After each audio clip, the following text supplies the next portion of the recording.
This is Jason Mudd bringing you your PR Hack of the Week.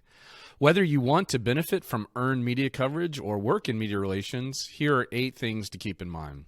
Number 1, you need to be prepared to be available 24/7, 365.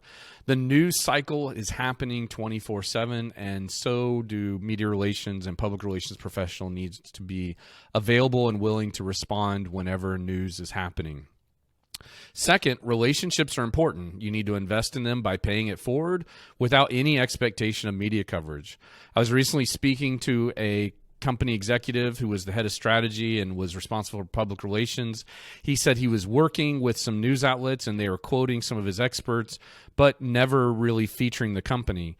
He got frustrated quickly and started demanding that if they're going to participate in more stories, that the reporter must write a feature story. Those reporters told him to pound sand, and he realized he needed to hire an outside PR firm as expert advisors to help him from making this type of mistake again. So relationships are important. You want to invest in them by paying it forward without expectation of media coverage. Number 3, however, a newsworthy topic is even more critical than having relationships. Newsrooms have standards and expectations of what they'll cover and how they'll cover it. Those are predetermined by policies and newsroom expectations.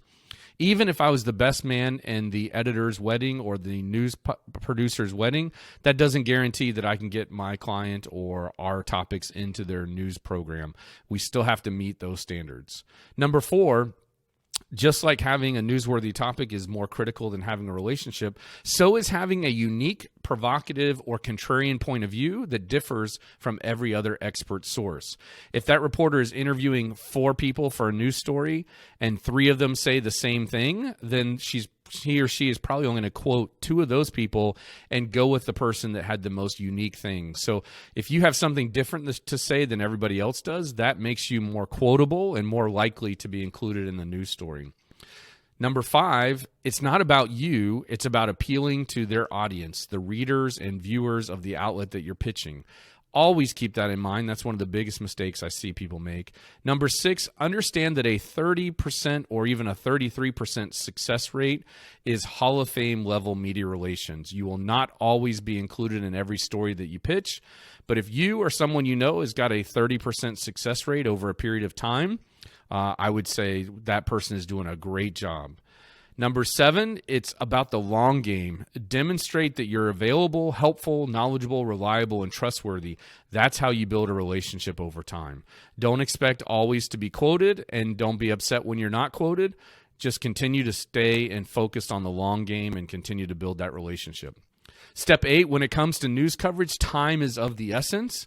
The first competent source to respond usually gets the quote, and it may not be the most qualified source. So keep that in mind as well.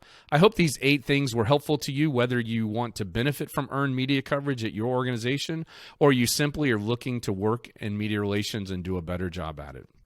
With that, this is Jason Mudd signing off from Axia Public Relations. Be well.